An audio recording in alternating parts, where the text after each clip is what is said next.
since you have been into the field of education and you have, contributed to that field, what according to you is the situation of the current education system? Okay, very interesting question, and this might take like 5 minutes for me to answer this question. No worries, all yours.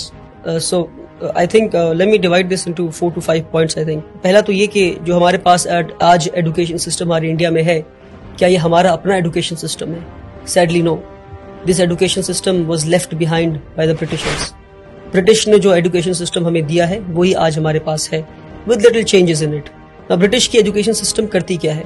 ये education system बनाता है job seekers, ये education system बनाता है corporate slaves.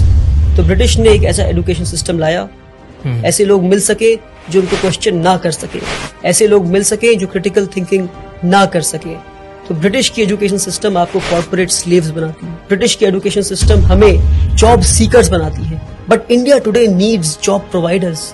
दूसरी जो गड़बड़ी हमारे एजुकेशन सिस्टम में क्रीप कर गई वो ये कि हमने पूरी एकेडमिक्स को पास और फेल के मयार पे लाके खड़ा कर दिया. इंटरेस्टिंग. कि आप पढ़ाई करते हैं सीखने के लिए नहीं, आप पढ़ाई करते हैं पास या फेल होने के लिए. तो उससे होता क्या है? मेरे जैसा एक कमजोर बच्चा क्लास 1 में मैथ्स में 40 लाता है तो मुझसे कहा जाता है कि आप मैथ्स में पास हो गए. फिर मैं क्लास 2 में जाता हूँ, फिर मैं 40 लाता हूँ तो कहा जाता है कि आप मैथ्स में फिर से पास हो गए. तो यानी मैं 60 नंबर जो नहीं ला पाया तो 60% में नहीं सीख पाया. ये 60% बिना सीखे मैं क्लास 2 में गया, फिर 60% बिना सीखे मैं क्लास 3 में गया, फिर 60% बिना सीखे मैं क्लास 4 में गया. इसी तरह मैं क्लास 10 पहुंच जाता हूँ और 600% मेरे एजुकेशन में लूप रह गए, मेरे एजुकेशन में कमी रह गई. क्योंकि मुझे ये बताया गया कि पढ़ते सीखने के लिए नहीं है. मेरे एकेडमिक्स को लर्निंग परसेंटेज पे नहीं लाया गया, मेरे पढ़ने को पास या फेल पर लाकर मुझे 0 बना दिया गया. क्योंकि मैं पास होकर डिग्री तो ले लूंगा और मुझे जॉब भी मिल जाएगी और फिर किसी कॉर्पोरेट वर्ल्ड में मैं गुलामी के लिए पहुंच जाऊंगा. तो एकेडमिक्स को पास और फेल से निकालना होगा बाहर हमें और लर्निंग परसेंटेज पे लाना होगा. किसी ने 40 लाया तो 40% सीखा आपने, 60% नहीं सीखा आपने. सीखे फिर आगे बढ़े, जितना सीख सकते हैं सीखे अपने कैलिबर के हिसाब से, फिर आगे बढ़े. अगर आप 99 लाते हैं तो 99% सीखा आपने, आप टॉप नहीं कर गए. 99% सीखा आपने, 1% अभी भी नहीं सीखा आपने. अगर आप 100 में 100 लाते हैं तो पास हुए आप. ये दूसरी बात. तीसरी बात कि हमारा जो एजुकेशन सिस्टम है आज का वो आपको रोट लर्निंग पे फोकस करता है.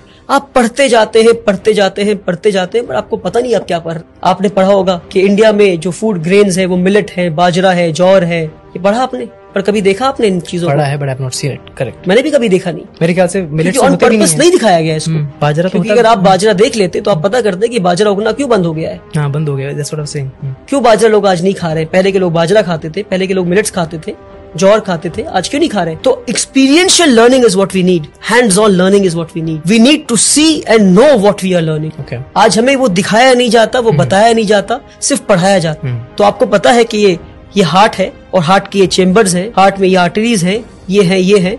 मगर आपको कभी इंसान का दिल दिखाया जाए तो आप बोलेंगे भैया ये क्या है? प्रैक्टिकल. ये practical learning is what we need आज के दिन पे. Hands on experiential learning. तीसरी चीज. तो चौथी चीज है वो ये कि हमारे एजुकेशन को हमने समझा कि एकेडमिक्स ही एजुकेशन है. क्या? एकेडमिक्स ही एजुकेशन है. Academics is just a drop in the ocean of education. I would say the remaining water is तरबियत, इज अपब्रिंगिंग. कि भाई आप बात कैसे करते हैं? Are you confident? Are you creative? Do you have critical thinking? Are you developing higher order thinking skills? Are you questioning things? Absolutely. How do you sit? How do you conduct yourself with people?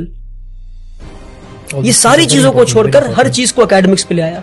Academics is not education. Education is a holistic thing जहां आप एक इंसान को बेहतर इंसान बनाते हैं, एक कॉर्पोरेट स्लेव नहीं बनाते. सबसे बड़ी कमी हमारे एजुकेशन सिस्टम में वो ये हमारे साथ जो फ्रॉड हुआ मैं कहता हूँ एजुकेशन सिस्टम में, वो ये कि हमने एकेडमिक्स को, हमने सब्जेक्ट्स को स्ट्रीम में बांट दिया.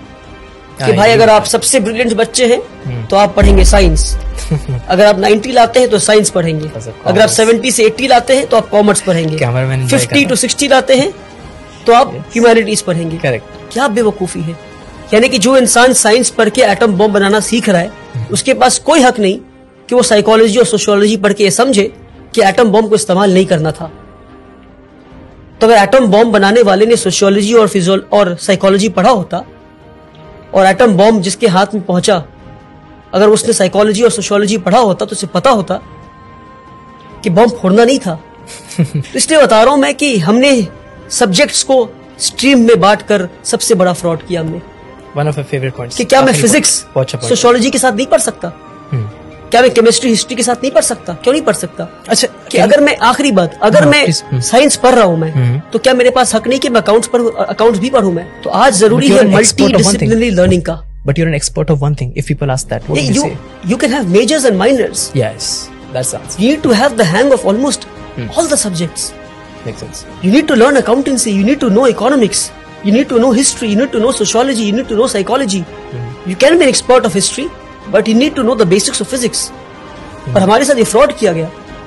आप फिजिक्स पढ़ेंगे पर आप हिस्ट्री नहीं पढ़ सकते, आप सोशियोलॉजी पढ़ेंगे पर आप केमिस्ट्री नहीं पढ़ सकते। क्यों किया हमारे साथ ये फ्रॉड आपने? क्यों? क्योंकि आपको कॉर्पोरेट स्लेव्स चाहिए थे। आपको इजी वे बच्चों को देना था कि भाई ये पढ़ो, नंबर लाओ, पास हो, टॉपर बनो, आके हमें सर्व करो। सैडली